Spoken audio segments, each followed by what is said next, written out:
Bonjour, mon très cher ami, ministre de l'administration territoriale, shérif de la République.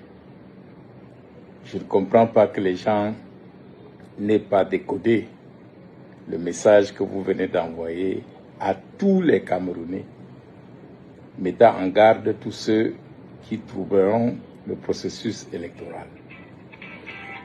Bravo! Je crois que si on parle des élections, le processus électoral commence dès l'inscription sur les listes électorales, aux opérations de vote eux-mêmes et à la publication du résultat.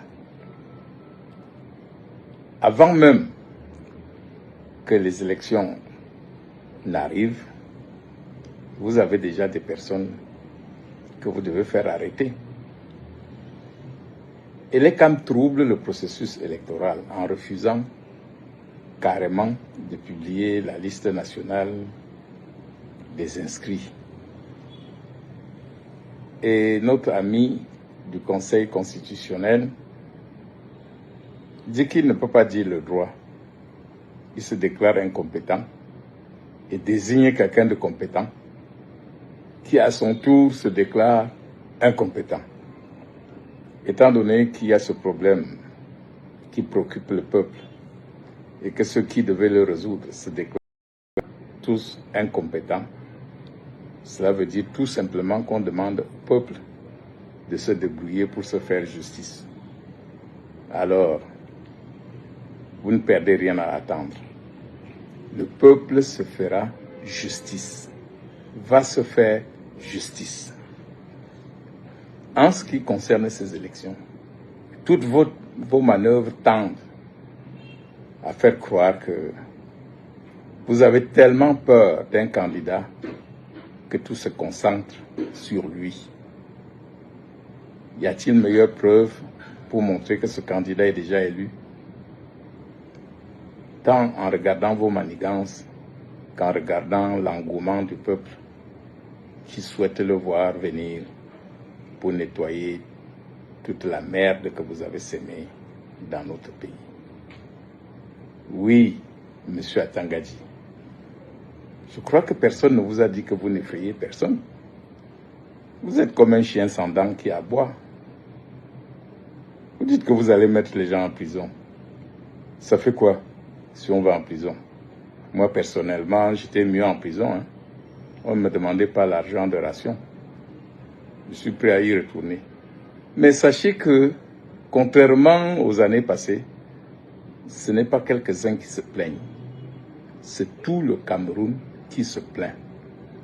Et vous n'aurez jamais une prison pour mettre tous les Camerounais à l'intérieur.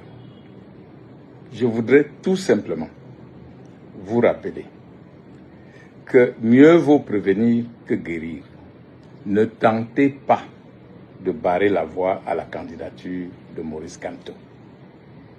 Vous êtes en train de mener le peuple en bateau en leur faisant croire que le MRC, n'étant pas allé aux élections de 2020, ne peut pas avoir la possibilité de présenter un candidat. Je voudrais vous rappeler la loi que j'ai contribué à mettre en place. Le code électoral pour l'élection des députés à l'Assemblée nationale ne prévoit pas de candidature libre. Donc on ne peut pas être un député libre. Et comme le mandat n'est plus impératif, ça veut dire qu'un député qui démissionne d'un parti pour siéger à l'Assemblée doit automatiquement aller dans un autre parti. Sinon, il y aurait vice de forme. Le MRC, qu'à cela ne vous déplaise, compte dans ses rangs aujourd'hui des élus de toutes les chambres et des communes. Le moment venu, nous le ferons voir. Je voudrais également vous dire, toute tentative d'éliminer Kamto avant les éliminatoires sera pour vous un danger. Et comme vous menacez de mettre les gens en prison, le peuple camerounais a guéri. Ce qui se passera, nous demandons au peuple camerounais de juger les individus et non les groupes et non les tribus et non le gouvernement. C'est-à-dire, on connaît qui est en charge des élections et les cas. On connaît qui valide les élections, Conseil constitutionnel et tribunaux. On connaît dans ces institutions qui fait quoi. Et le moment venu, s'ils ont fauté, le peuple leur fera payer chèrement leur faute. Je vous le dis. La seule chose que nous demandons en tant que leader politique à ce peuple, c'est d'éviter de casser. Ne cassons rien. On ne peut pas être en train de dire que rien ne s'est fait depuis 43 ans et casser le peu de résidus de ce que le premier président de la République nous a laissé. Non. Ceux qui tenteront de fausser les élections paieront individuellement. On sait qui siège au Conseil constitutionnel. On sait où il habite. On sait qui dirige les camps. On sait où il habite. Et le moment venu, quand il sera l'heure de payer leurs crimes, s'ils en commettent, quand il sera l'heure de payer leurs crimes, s'ils en commettent, vous n'aurez pas suffisamment d'armée pour les protéger. Ne croyez pas que le peuple, comme je vous ai dit, fera une marche pour vous permettre de les descendre comme des moutons. Nous sommes en train de nous préparer parce qu'on refuse de nous rendre justice. Nous sommes obligés de résister et de nous défendre. Monsieur Atangadji, j'ai pitié de vous.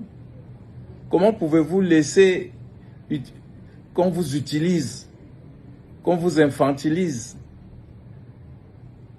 Vous voyez déjà le dégât que vous avez causé dans votre région natale. Même si vous êtes allé maintenant choisir une autre région pour les besoins de la cause, ça n'enlève pas de vous vos origines. Je voudrais ici dire aux Camerounais, inscrivons-nous massivement sur les listes. Préparons-nous à défendre notre élection, à défendre celui qui sera démocratiquement élu, quel que soit le parti qui le présente. Unissons nos forces. Ne nous laissons pas tromper par cette astuce d'opposition tribale que le gouvernement, en panne d'idées et ne pouvant défendre aucune réalisation depuis qu'il a pris le Cameroun en otage, utilise maintenant comme moyen de combat. Qu'un Camerounais soit né au nord, à l'ouest, à l'est ou au sud, Dieu n'a jamais demandé son avis pour le mettre dans le ventre de la maman, là où elle se trouvait. Heureusement que dans l'armée, contrairement à ce que vous pensez, et je m'adresse à celui qui disait que si Kanto gagne, l'armée va prendre le pouvoir. Dans l'armée, les statistiques montrent qu'il y a près de 80% de patriotes prêts à défendre leur pays. Alors, ne soyez pas surpris. Et en matière d'armée, nous avons beaucoup d'exemples qui nous interpellent. Qui a fait le coup d'État en Guinée? Le neveu du président. Qui a fait le coup d'État à Obo? Blaise Compaoré, l'ami fidèle de Sankara. Qui vient de faire le coup d'État au Gabon? Le cousin du président sortant. Donc méfiez-vous quand vous pensez, en dehors d'un bilan positif pour vous maintenir au pouvoir, que vous instruirez l'armée à prendre le pouvoir pour vous donner. Je crois qu'il vaut mieux pour vous, pour votre sécurité, que ce soit un civil qui vous remplace. Peut-être, si c'est un chrétien comme Kanto, il épargnera parmi vous ceux qui sont épargnables. Je voudrais ici, en guise de conclusion, dire que le vote a déjà eu lieu. Les Camerounais veulent le changement et auront leur changement. La seule question qui se pose et dont la réponse viendra après les urnes, c'est qui? Parce que vous êtes considérés comme des has-beens, comme des non-existants. Je vous remercie, mon cher ami Atangadji, et te souhaite de retrouver tes esprits et de te reprendre en main pour ne plus être la marionnette de ceux qui te manipulent. Bon courage aux Camerounais et bonne préparation pour la lutte qui s'annonce rude pour notre survie et notre libération.